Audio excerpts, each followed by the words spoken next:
आज बेटा देखो, सबसे पहले पढ़ना है हम लोगों को सल्फर के अपर रूप। सबसे पहले तो मैं इस बात को समझ लेता हूं कि अपर रूप का अर्थ क्या होता है। देखो, अपर रूप का अर्थ क्या होता है, अगर कोई एक ही पदार्थ डिफरेंट टाइप की अरेंजमेंट बनाते हुए अलग अलग रूपों को ग्रहण कर ले, तो हम इन पदार्थ के अलग अलग रूपों को ही कहते हैं अपर रूप। अर्थात पदार्थ तो एक ही रहेगा, लेकिन वो पदार्थ अपनी संरचना अलग अलग तरीके से अरेंजमेंट करेगा।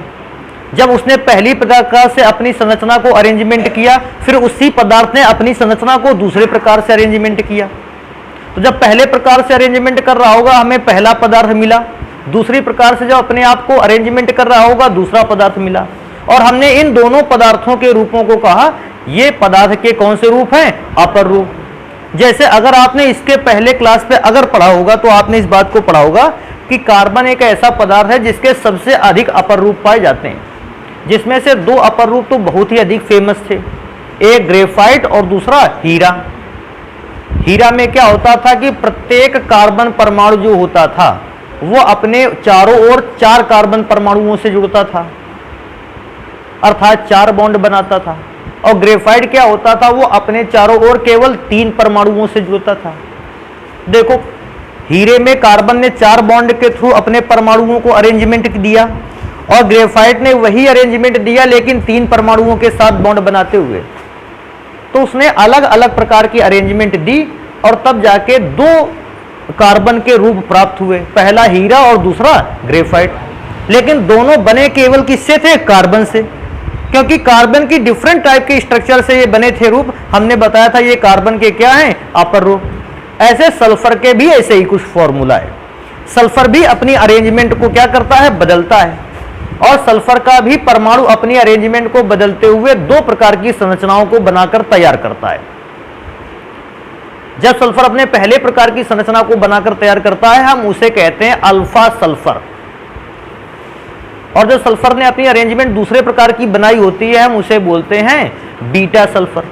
और इस प्रकार से सल्फर के 2 प्रमुख अपर रूप हो जाते हैं, अल्फा सल्फर और बीटा सल्फर। तो अपने कोर्स में होता क्या है कि अल्फा सल्फर से रिलेटेड कुछ बातें बच्चे ध्यान दे लें और बीटा सल्फर से रिलेटेड कुछ बातें ध्यान दे लें। तो कुछ ही बातों को केवल ध्यान में रखना है, बहुत सारी चीजें इसकी तैयार नहीं करनी है हमें। तो जो बातें हम लोगों से पूछ ली जाती हैं या पता होनी चाहिए, वो बातें मैंने यहां लिख रखी हैं। देखो, मैं सबसे पहले पढ़ता हूं। पहले तो ये पता होना चाहिए कि सल्फर के अपर रूप कितने हैं, 2, एक अल्फा और एक बीटा। मैंने सबसे पहले हेडिंग बना रखी है अल्फा सल्फर को। आप जानते हैं अल्फा सल्फर को विषम लंबाक्ष भी कहते हैं। अच्छा, विषम लंबाक्ष जानते हो क्यों कहते हो? क्योंकि सल्फर द्वारा बनाए गए बॉन्ड जो होते हैं, ये इनकी लंबाइयां आपस में बराबर नहीं होती। क्योंकि सल्फर के द्वारा बनाए गए बॉन्ड की लंबाइयां आपस में बराबर नहीं है, लंबाइयां विषम है बॉन्ड की, इसलिए इसका एक और नाम है विषम लंबाक्ष। इसे रोम्बिक सल्फर भी कहते हैं। इसी का एक नाम और है अष्टफलकीय सल्फर भी कहते हैं, क्योंकि संरचना जो होती है वो अष्टफलकी होती है, अष्टफलकीय संरचना सल्फर भी कहते हैं। इसी का नाम है अल्फा सल्फर। तो पहला तो ये ध्यान रखना है कि इस प्रकार के सल्फर को इतने नामों से जानते हैं। अगर कभी कोई क्वेश्चन आ गया और आपसे उसने कह दिया अष्टफलकीय सल्फर, तो आप तो अल्फा सल्फर को जानते थे, बीटा सल्फर को जानते थे, अष्टफलकी को तो जानते ही नहीं थे। तो कम से कम सल्फर के सभी नामों को याद रख लेना। तो मैंने सल्फर के सभी नाम रखे हैं, विषम लंबाक्ष, रोम्बिक, अष्टफलकी, और जिसको अल्फा सल्फर भी कहते हैं। अल्फा के बाद डैश बना दो अगर चाहो तो। अब इसके बाद कहता है अल्फा जो सल्फर था, मैं अभी के लिए इसको केवल अल्फा सल्फर कहूंगा। अल्फा सल्फर का जो गलनांक होता है वो 385.5 केल्विन होता है। हो सकता है ऐसा कि आपसे पूछ ले अल्फा सल्फर का गलनांक होता है और टेम्परेचर डिग्री सेल्सियस में दे दे, तो डिग्री से वैसे तो केल्विन में ही देगा, ज़्यादातर यही बात सही है कि केल्विन में मिलेगा। लेकिन अगर कभी ऐसा चांस आ जाए कि डिग्री सेल्सियस में दे दिया है, भैया 273, इसमें क्या कर देना, माइनस, आंसर निकल आएगा। कहता है विशिष्ट घनत्व क्या होता है, तो बेटा अल्फा सल्फर के जो एटम होते हैं ये एक दूसरे से काफी नजदीक होते हैं, और जब परमाणु काफी नजदीक होते हैं तो परमाणु का घनत्व अपेक्षाकृत कैसा रहता है, ज्यादा। भाई अगर कभी किसी भी संरचना में परमाणुओं की व्यवस्था दूर दूर है, तो परमाणु का घनत्व तो कैसा होगा, कम। लेकिन अगर परमाणु एक दूसरे के समीप हैं, नजदीक नजदीक हैं, तो आप कहोगे यहां डेंसिटी परमाणुओं की कैसी है, ज्यादा।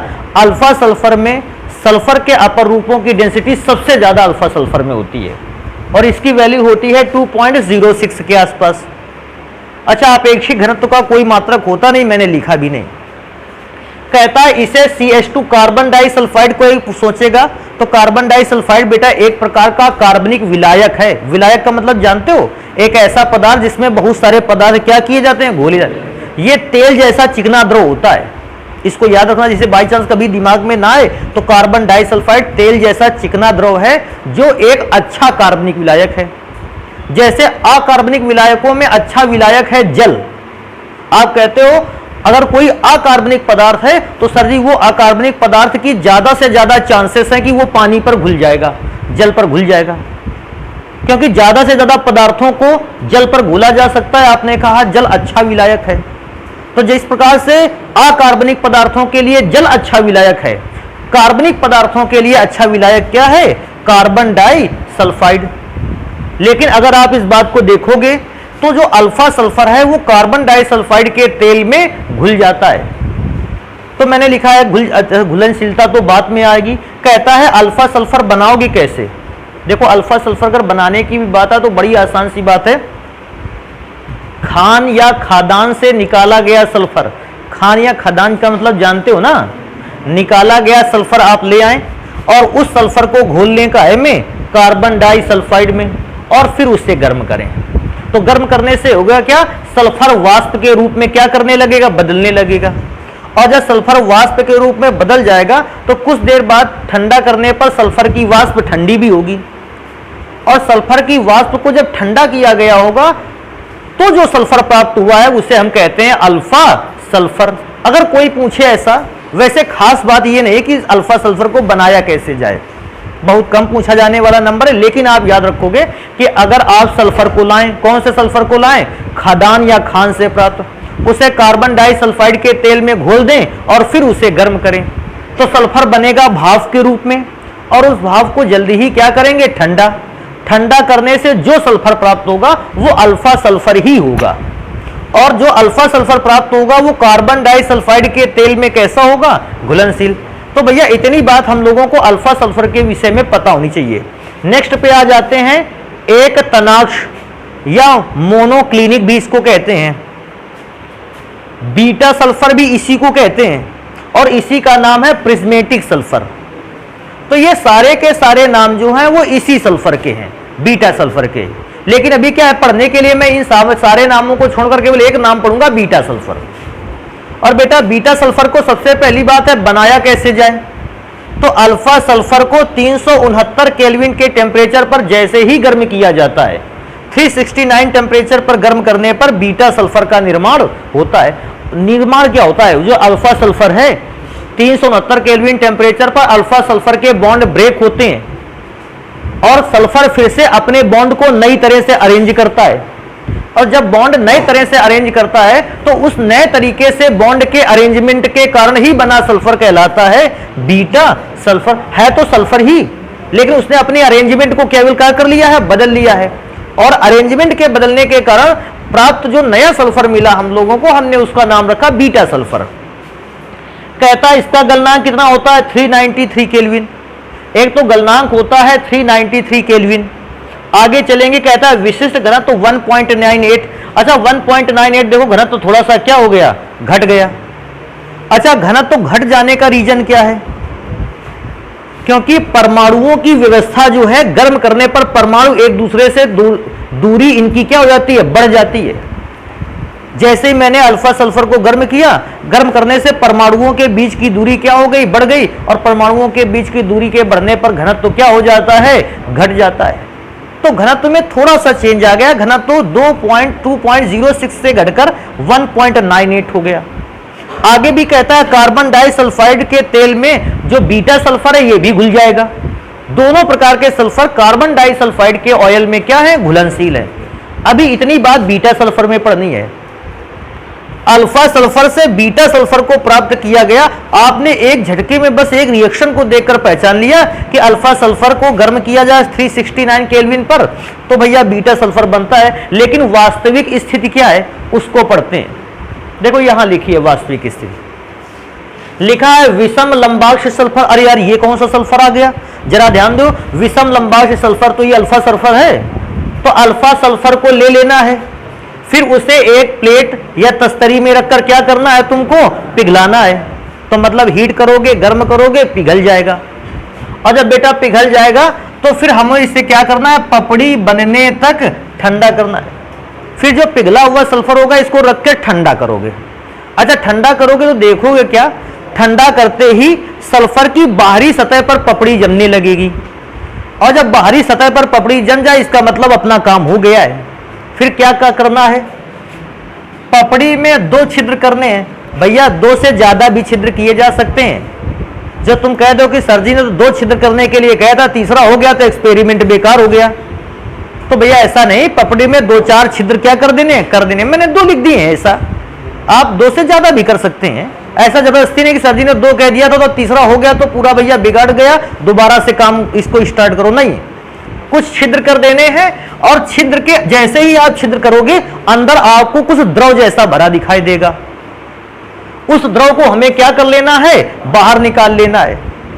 मैंने लिख रखा है कि अंदर भरा द्रव क्या हो जाता है, बाहर निकल जाएगा या बाहर निकाल लेना है। इन दोनों ही बातें सेम हैं। क्या कहता है, पपड़ी हटाने पर। अब भैया द्रव तो तुमने निकाल लिया बाहर, जो बाहर पपड़ी जमी थी उस पपड़ी को धीरे से क्या कर देना है, हटा देना है। और जैसे ही पपड़ी हटाओगे अंदर सुई के जैसे क्रिस्टल प्राप्त होंगे।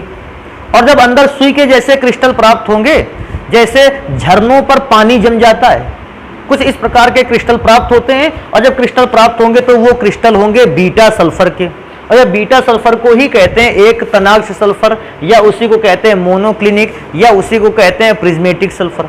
तो बेटा अल्फा सल्फर से बीटा सल्फर को प्राप्त करने की ये मेन विधि होती है। हालांकि आपको ऐसा लिखा दिया गया, आप उससे चीजें समझ गए थोड़ा, लेकिन पूर्ण रूप से समझने के लिए इस घटना को ही पढ़ना पड़ेगा कि अल्फा सल्फर से बीटा सल्फर जब बना रहे होते हैं बहुत सारा सल्फर बेकार हो जाता है।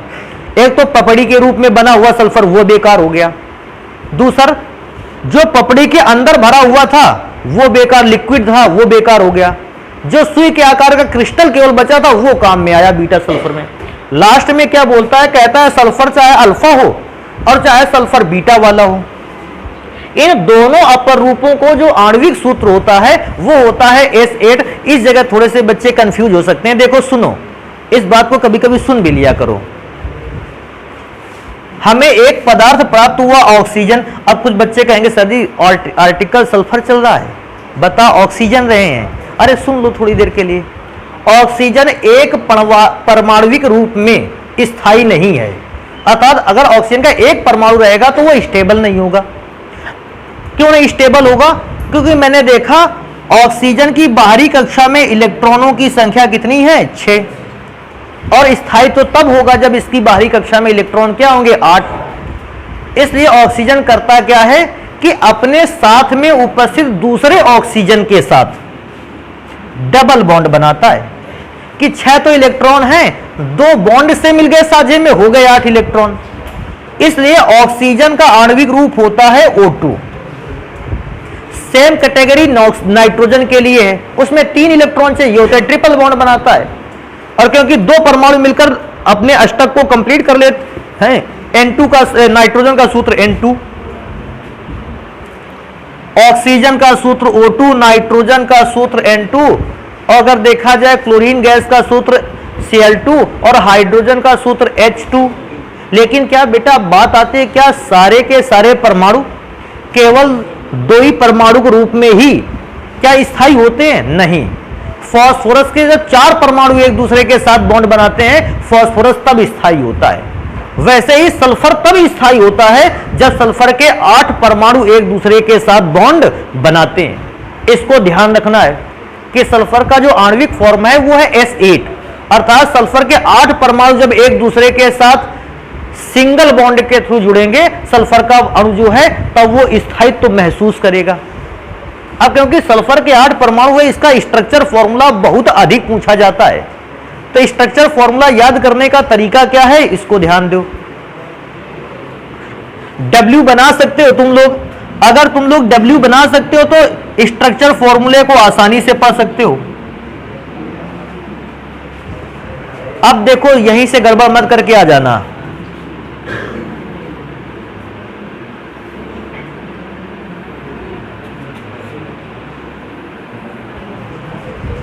अब भैया जहां जहां पे कॉर्नर है, कोना मिल रहा है तुम दोनों लोगों को, देखो ये कोने मिल रहे हैं ना, जहां जहां आपको कोने मिल जाएं, बस यहीं पर सल्फर का एक एक परमाणु रख देना है।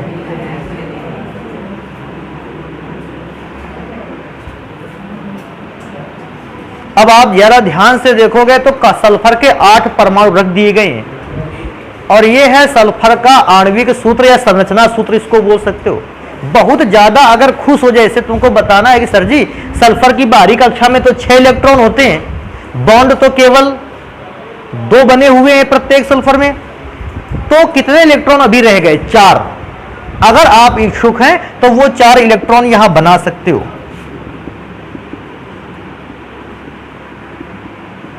अगर आप 4 इलेक्ट्रॉन को नहीं भी बनाना चाहते हैं तो बेटा कोई भी प्रॉब्लम इस बात से है ही नहीं।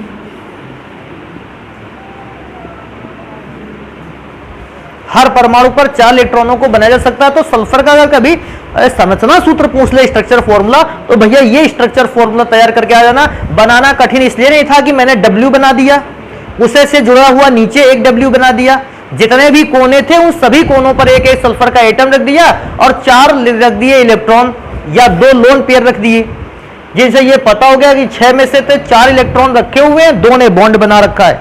तो इसको जल्दी से नोट करते हैं और अब पढ़ते हैं सल्फर डाइऑक्साइड गैस को। सल्फर डाइऑक्साइड लिखा है मैंने अब, और सल्फर डाइऑक्साइड को तो हिंदी में भी सल्फर डाइऑक्साइड ही कहते हैं। अब आज पढ़ेंगे कि सल्फर डाइऑक्साइड गैस, एक तो पहले बात तो बनाने की विधि कौन कौन सी है, और दूसरा आता है कि सल्फर डाइऑक्साइड गैस के भौतिक गुण कौन से हैं, रासायनिक गुण कौन से हैं और क्या उपयोग है। तो भैया सल्फर डाइऑक्साइड गैस के सबसे पहले हम पढ़ेंगे कि बनाने की विधियां क्या क्या हैं। तो मैंने पहले ही हेडिंग यहां लिख लेंगे हम लोग, निर्माण की विधियां।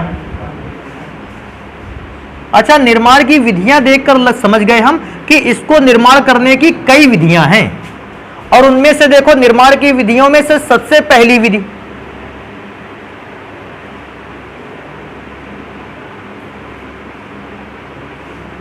जिसको हम लोग कहते हैं प्रयोगशाला विधि। और बेटा प्रयोगशाला विधि में अगर आपको सल्फर डाइऑक्साइड गैस बनाने के लिए आ जाए, बिल्कुल भी परेशान नहीं होना है। आपको सल्फर ले आना है और आपको अभिक्रिया करवा देनी है वायु से। जैसे सल्फर की वायु अर्थात ऑक्सीजन से अभिक्रिया कराओगे, सल्फर ऑक्सीजन से अभिक्रिया करेगा और बना डालेगा सल्फर डाइऑक्साइड। अच्छा, इसको ऐसे भी तो कह सकते हो कि सल्फर के टुकड़े को वायु में क्या कर दिया गया, जला दिया गया, और सल्फर के टुकड़े को वायु की उपस्थिति में जलाने पर बनता है सल्फर डाइऑक्साइड गैस। तो पहली अभिक्रिया तो ऐसे लिखाओगे। अगर प्रयोगशाला की बात करेगा, चाहो तो यहां तीर का निशान बनाया जा सकता है कि गैस है, और गैस को रिप्रेजेंट करने के लिए तीर का निशान बना सकते हो। अच्छा, एक और विधि है जिससे आप सल्फर डाइऑक्साइड गैस को बना सकते हो। देखो, सल्फर डाइऑक्साइड गैस को बनाने के लिए एक ये विधि बहुत बार पेपरों में छप के आई है। कौन सी विधि? SO3 double minus plus 2H plus ion. और इस विधि के छपने पर हुआ क्या, देखो इसका आंसर कैसे लिखते हैं। आप कहोगे सर जी SO3 double minus 2H plus ion, ये अभिक्रिया कैसे होगी? बिल्कुल आसान है बेटा। ये 2H प्लस आयन जो हैं, ये बेटा अभिक्रिया करेंगे इनमें से एक ऑक्सीजन के साथ। तो 2H जो है वो अगर एक ऑक्सीजन से अभिक्रिया करेगा तो बना लेगा H2O। अच्छा, ये भी बात है, एक H पर अगर 1 प्लस चार्ज है तो 2H पर 2 प्लस चार्ज होगा, और वो 2 प्लस चार्ज इस 2 माइनस चार्ज को क्या कर देगा, समाप्त कर देगा। अच्छा, जानते हो क्या बच रहा होगा? सल्फर बच रहा होगा, और 3 ऑक्सीजन थे, एक तुमने वहां खर्च कर लिया है, बच रहा होगा सल्फर का डाइऑक्साइड। अब इसको क्या बोलते हैं, पूछेगा सर जी ये क्या है। वैसे तो इसको सल्फाइड आयन कहते हैं, या आप इसे ऐसा भी लिख सकते हो, सल्फाइड आयन ना लिखकर लिख सकते हो साल्ट, क्योंकि ये जो आयन है एक साल्ट से प्राप्त किया गया है।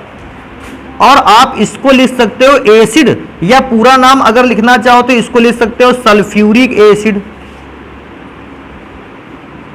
तो ये अभिक्रिया भी बहुत ध्यान रखने योग्य है। अगर आपसे कभी इस बात की अभिक्रिया पूछ लेता है कि सर जी इस अभिक्रिया को के बारे में बताइए, तो भैया आप लिख करके चले आओगे। एक और अभिक्रिया या एक और विधि जिससे आप सल्फर डाइऑक्साइड गैस बना सकते हो, इस विधि को बोलते हैं औद्योगिक विधि। अर्थात अब हम इंडस्ट्रियल प्रोसेस द्वारा सल्फर डाइऑक्साइड गैस का निर्माण करेंगे। और बेटा इंडस्ट्रियल प्रोसेस द्वारा अगर आप सल्फर डाइऑक्साइड गैस बनाओगे तो हमें सबसे पहले एक पदार्थ ले लेना है FeS2। क्या इसका नाम पता चल पा रहा है? FeS2 का क्या है? Iron pyrite. और या इसी को अगर मैं याद दिलवाऊं, मूर्खों का सोना भी इसी को कहते थे। पुरानी बातें याद रखा करो एक दो। और इसकी अभिक्रिया करवाएंगे वायु से। अच्छा एक चीज और है, अगर तुम थोड़ा सा और पुरानी बातें याद रखोगे, अगर हम इस आयरन पायराइड को वायु की उपस्थिति में गर्म करते हैं, तुमको याद है कि किसी अयस्क को वायु की उपस्थिति में गर्म करने की विधि निस्तापन होती थी या भर्जन होती थी या प्रगलन? तो आप याद करोगे कि अयस्क को वायु की उपस्थिति में गर्म करना होता था भर्जन, अयस्क को वायु की अनुपस्थिति में गर्म करना होता था निस्तापन, और वायु की प्रेजेंस में, वायु की उपस्थिति में, वायु की मात्रा में गर्म करना कहलाता था भर्जन। तो जैसे ही भर्जन करवाया भैया, सबसे पहला तो Fe जो है वो ऑक्सीकृत हो गया और बदल गया Fe2O3 में, या जिसको फेरिक ऑक्साइड बोलते हैं।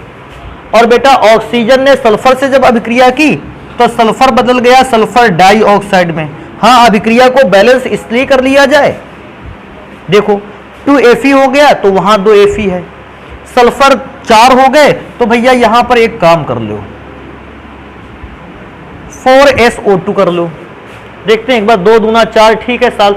अच्छा सल्फर तो हो गया, इसके बाद ऑक्सीजन को देखते हैं, तो 4 दूना 8 और 3 11। तो भैया 11 बनाने के लिए 11/2 से मल्टीप्लाई कर लो, हो गया सल्फर ऑक्सीजन बैलेंस। तो अगर आपसे कभी कहेगा सल्फर डाइऑक्साइड गैस को कैसे बना सकते हो, आपके पास कुछ विशेष विधियां हैं जिनके द्वारा आप सल्फर डाइऑक्साइड गैस को बना सकते हो। अभी आ जाते हैं, इधर पढ़ते हैं सल्फर डाइऑक्साइड के भौतिक गुण। तो मैं देखो यहां लिख के लेता हूं, SO2 गैस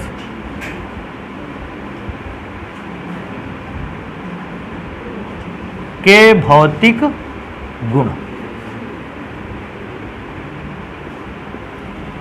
अगर SO2 या सल्फर डाइऑक्साइड गैस का भौतिक गुण तुमसे पूछेगा पहले नंबर पर, तो सबसे पहले तो बताओ सल्फर डाइऑक्साइड क्या है, ठोस है, द्रव है कि गैस है? तो हम लिखेंगे यह का मतलब सल्फर डाइऑक्साइड एक रंगहीन एवं तीव्र गंध वाली या तीव्र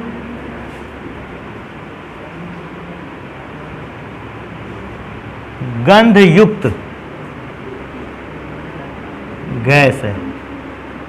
तो एक बात याद रखने लायक है कि सल्फर डाइऑक्साइड गैस जो है वो रंगहीन तो है, लेकिन इसकी गंध बहुत तीव्र होती है।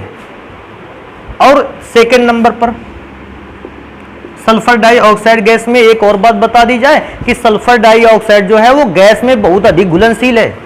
आज सल्फर डाइऑक्साइड की अधिक से अधिक मात्रा को पानी पर क्या कर सकते हो, घोल सकते हो। तो अगले नंबर पे लिखेंगे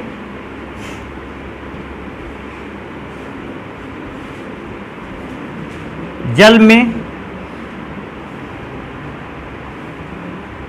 इसकी,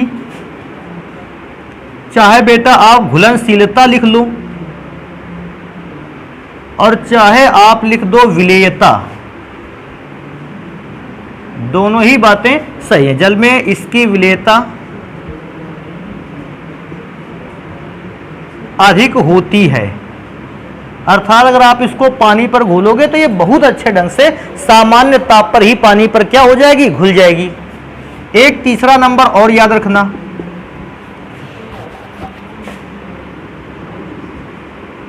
और ये नंबर तो बिल्कुल तैयार रखना, ये सल्फर डाइऑक्साइड वाले ही गैस के लिए नहीं, अन्य गैसों पर भी लागू होता है। क्या नंबर लागू होता है कि इसका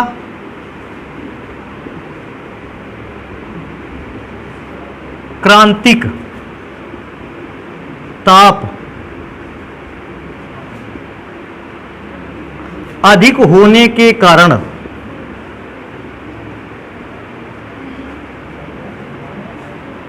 इसका क्रांतिक ताप अधिक होने के कारण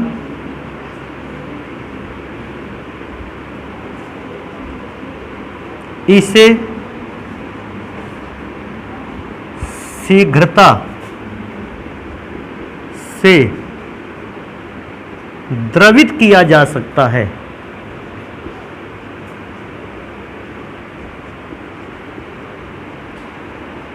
किया जा सकता है तो कहता है क्योंकि इसका जो क्रांतिक ताप होता है वो क्रांतिक ताप कैसा है, अधिक है, और जिस गैस के लिए क्रांतिक ताप का मान अधिक होता है उस गैस को उतनी ही शीघ्रता से द्रव के रूप में बदला जा सकता है।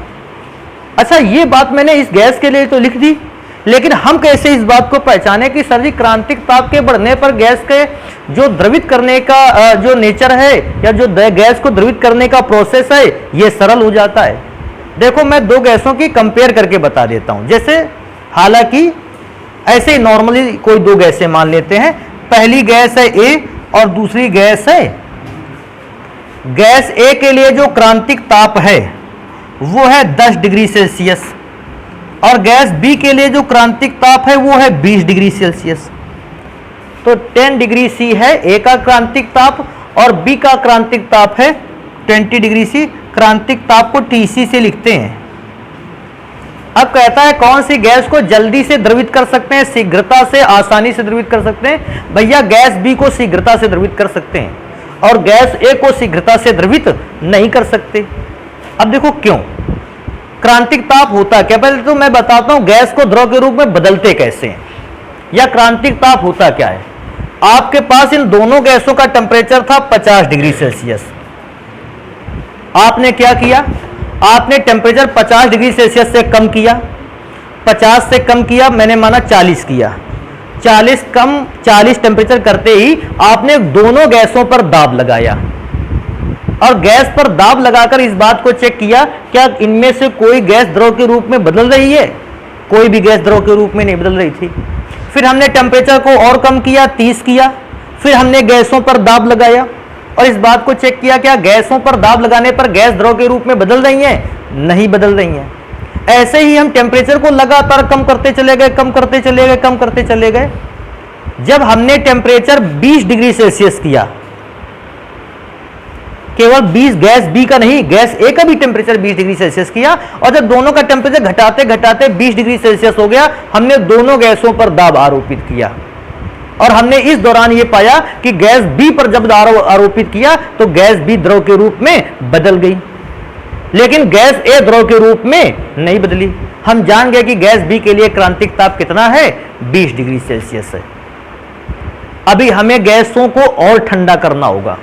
बी तो 20 डिग्री सेल्सियस पे ही द्रव के रूप में बदल गई, लेकिन अभी क्योंकि गैस ए द्रव के रूप में नहीं बदली, हमें गैस ए का टेम्परेचर और भी कम करना पड़ा। 20 से 19, 18, 17, 16, 15, 14, 13, 11, 12, 11, 10। अब जब 10 डिग्री सेल्सियस आ गया टेम्परेचर, तब हमने इसको जब दाब लगाया तब गैस ए भी द्रव के रूप में बदल गई। अभी आप सोचने वाली बात है, जब आप टेम्परेचर को कम कर रहे थे पहले कौन सी गैस द्रव के रूप में बदल गई थी, गैस बी।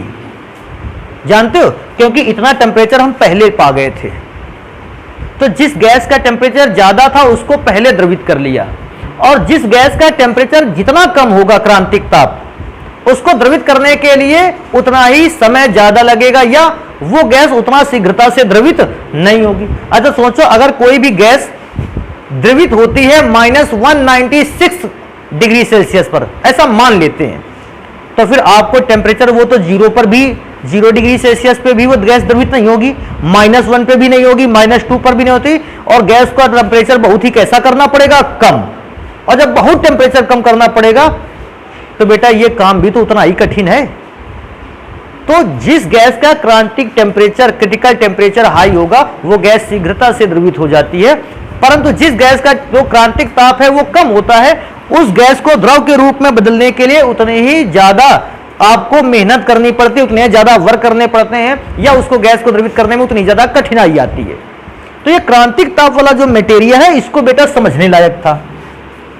अब अगर किसी भी गैस की बात बता देगा, बाय चांस किसी ने कह दिया कि हमारे पास दो गैसें हैं, पहली गैस X और दूसरी गैस Y, X का क्रांतिक ताप अधिक है Y से, तो अगर X का क्रांतिक ताप अधिक है तो X गैस को हम जल्दी से द्रव के रूप में बदल सकते हैं, परंतु जिसका क्रांतिक ताप कम है Y, उसको द्रव में बदलने के लिए हमें मेहनत मशक्कत ज्यादा करनी पड़ेगी।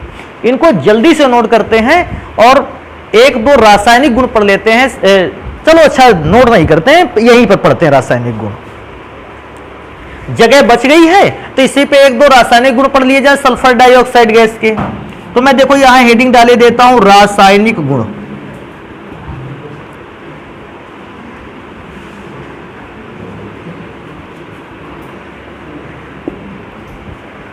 अच्छा, रासायनिक गुणों में सबसे पहले जो गुण पढ़ना है वो है जल से क्रिया।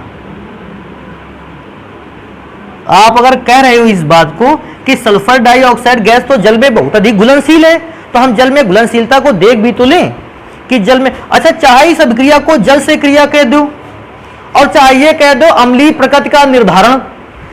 अगर आप सल्फर डाइऑक्साइड गैस को जल में घोलते हो तो आप इस तरह से सल्फर डाइऑक्साइड गैस की अम्लीय प्रकृति को भी बता सकते हो।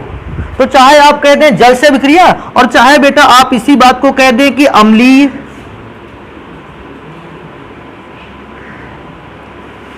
प्रकृति।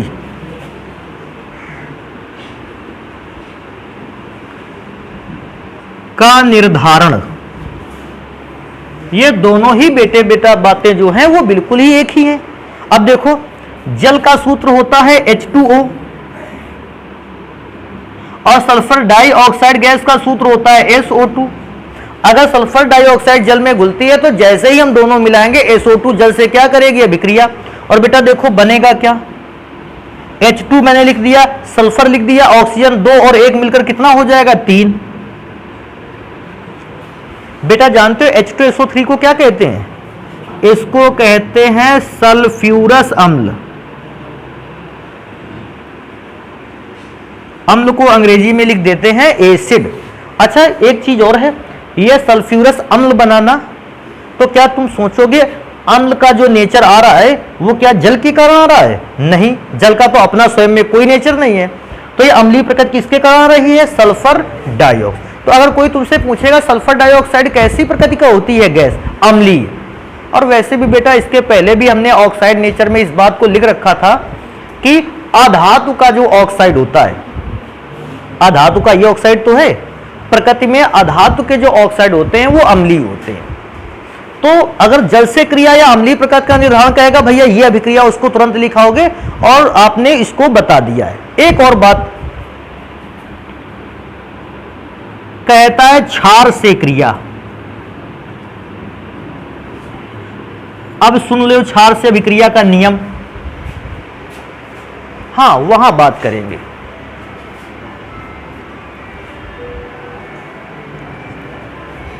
वैसे तो क्षार की बात की जाए तो अभिक्रिया किसी भी क्षार से दी जा सकती है। ये ना तो हमको पता होगा कौन से क्षार से अभिक्रिया, अगर ये लिख कर आ गया क्षार से अभिक्रिया करवाइए सल्फर डाइऑक्साइड की, तो आप खुश हैं क्योंकि आप जिस क्षार को चाहोगे उससे करवाओगे। लेकिन मैं क्या करता हूं कि एक नियम आपको बता देता हूं क्षार से अभिक्रिया का, चाहे जो क्षार होगा सारे के सारे क्षार की अभिक्रिया इसी नियम से निपट जाएगा। अगर सल्फर डाइऑक्साइड की अभिक्रिया किसी ऐसे पदार्थ से कराई जाए जो पदार्थ खुद आयनों में टूट सकता है, देखो मेरी बात सुनो, अगर सल्फर डाइऑक्साइड गैस की अभिक्रिया किसी ऐसे पदार्थ से कराई जाए जो पदार्थ आयन में ब्रेक हो सकता है, जैसे क्षार, जैसे अम्ल, जैसे साल्ट, कुछ हैं, बहुत सारे ऐसे पदार्थ हैं जो आयनों में टूट सकते हैं, और उसकी अभिक्रिया सल्फर डाइऑक्साइड से करा दी जाए, तो भैया सबसे पहला काम ये है, ये वाली बात देखो यहां पर क्या है। सबसे पहले SO2 को आप कहां पर घोल दो? जल में। यह अभिक्रिया का नियम है, तैयार रखना इसको, और सल्फर डाइऑक्साइड की सारी अभिक्रियाओं को बढ़िया आराम से उसको हल कर लेना। बेटा अगर इसको जल में घोलोगे तो क्या बनेगा? H2SO। अब ये H2SO3 आयनों में टूटता है। कैसे टूटता है? 2H पर पॉजिटिव चार्ज और SO3 पर डबल, इस प्रकार से टूटता है। तो 2H पर पॉजिटिव चार्ज और SO3 पे नेगेटिव चार्ज, बस इतना बात पता चल गया, हो गई है अभिक्रिया। कैसे? अगर हमसे पूछेगा, कहेगा कि NaOH की अभिक्रिया करवाओ, किससे करवाओ? SO2 से। तो भैया पहली ही बात जान गए कि SO2 तो दिखावे के लिए रखा है, वास्तव में SO2 की जगह पर हमें क्या लिखना है? 2H पर प्लस चार्ज और SO3 पर, यही तो लिखना है हम लोगों को। अच्छा बताओ, अगर इस थोड़ी सी जगह पर हम एक काम करें, हम SO2 ना लिख के लिख दें 2H पर प्लस चार्ज, SO3 पर माइनस चार्ज। अच्छा NaOH को जानते हो, ये भी तो प्लस और माइनस चार्ज में टूटता है।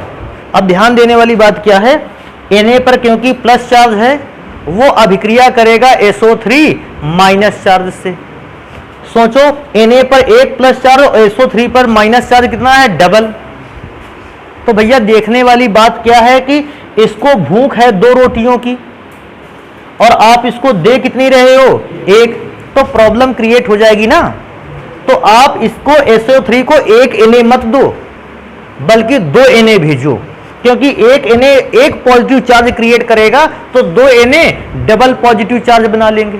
अर्थात SO3 के साथ एक Na नहीं जोड़ना है, कितने Na जोड़ने हैं? 2। तो बनकर तैयार होगा पहला पदार्थ Na2SO3। अच्छा यार ये कई और बात बताओ, अगर आप NaOH 2 कर दोगे या Na 2 कर दोगे, OH भी तो 2 हो जाएंगे। 2OH 2H से अभिक्रिया करके क्या बनाएंगे? 2H 2OH से अभिक्रिया करके बनाएगा 2H2O, लेकिन हमको लिखना है 1H2O। कहोगे 1H2O क्यों लिखा?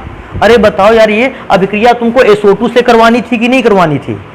एक जल तो तुमने खुद मिला रखा था पहले से, तो वो अपना जल तुमने जो पहले से मिला रखा था उसको क्या कर लो?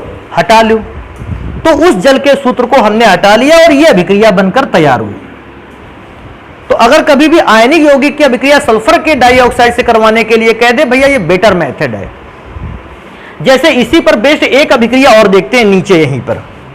अगर NaOH की जगह पर हम लोगों से कह देता है CaOH के होल ट्वाइज की अभिक्रिया SO2 से करवाइए, तो हम SO2 को ध्यान ही नहीं देंगे। हम SO2 को किस रूप में लिखेंगे? H प्लस आयन और SO3 double minus ion. 2H plus ion और SO3 पर डबल माइनस आयन। अच्छा क्या जानते हो, Ca पर होता है डबल प्लस और OH पर हो जाएगा अब डबल माइनस। अच्छा डबल माइनस क्यों हो जाएगा? एक OH पर एक माइनस होता था, तो OH कितने हो गए इस बार? 2, तो 2 OH पर 2 माइनस हो जाएंगे, इसलिए मैंने ऐसे लिखा। अच्छा ये बताओ, Ca डबल प्लस है तो ये अटैक करेगा माइनस चार्ज वाले पर, तो Ca अभिक्रिया करेगा SO3 से, Ca पर डबल प्लस, SO3 पे डबल। अब हमें तो ठीक है, चार्ज क्योंकि बैलेंस है, Ca के साथ SO3 लिख दिया। अच्छा जान रहे इस बार Ca2 क्यों नहीं लिखा? क्योंकि अकेले Ca double positive charge create किए, फिर से 2H 2OH से विक्रिया कर लेगा तो क्या बना डालेगा? 2H2O। और तुमको ये बात पता है पहले से। कौन सी बात पता है पहले से? कि 2H2O बनेगा जरूर, लेकिन हम लिखेंगे केवल कितना H2O। कभी कभी बच्चों के दिमाग में ये आ जाता है, क्या आ जाता है, इधर बात करते हैं। अब बेटा चाहे जो क्षार दे दे बना लेना, CaOH का होल ट्वाइस दे दिया है तो बना लोगे, MgOH का होल ट्वाइस दे देगा तो बना डालोगे, KOH दे देगा तो बना डालोगे। दिमाग में क्या बात आ जाती है, सर जी जब Na की अभिक्रिया SO3 से करवानी थी, सर जी ने Na2CO SO3 लिखा था। जानते हो क्यों? भैया जब तुम सूत्र ना बना पाओ, वैसे तो ऐसा होता है कि एक प्लस चार्ज है तो इसको भी प्लस चार्ज कैसा बनाओ, डबल, ताकि डबल माइनस चार्ज से रिएक्शन कर ले। अगर ये भी बात तुम्हारे दिमाग में नहीं आती तो एक और आखिरी बात याद रखो बेटा, Na पर प्लस चार्ज 1 था और SO3 पर डबल चार्ज माइनस था, तो इस पे 2 था तो इसके साथ लिख दो, इसके पास 1 था तो इसके साथ लिख दो, बन गया Na2SO3 और 1 लिखा नहीं जाता। अगर तुम्हें कभी ऐसी प्रॉब्लम हो कि सर जी हम जान नहीं पा रहे हैं, अरे यार एक और लिख लो, जैसे Al के पास ट्रिपल प्लस चार्ज है और SO3 के पास डबल माइनस चार्ज है, कहेगा सर जी इन दोनों के बीच में सूत्र कैसे बनेगा, हम बैलेंस बैलेंस नहीं करना जानते। 1 मिनट का काम है, Al पे 3 प्लस चार्ज है ना 3, SO3 पे डबल माइनस चार्ज है 2, इसके 3 को इसके पास लिखाओ, इसके 2 को इसके पास लिख दो, बन गया Al2SO3 का होल थ्राइस, काम खत्म है। इससे ज्यादा करना नहीं है भैया कभी, इसको नोट कर लो। और भैया जो भी घटनाएं अभी सल्फर डाइऑक्साइड से रिलेटेड रह जाती हैं इसको पढ़ेंगे फिर नेक्स्ट क्लास पे।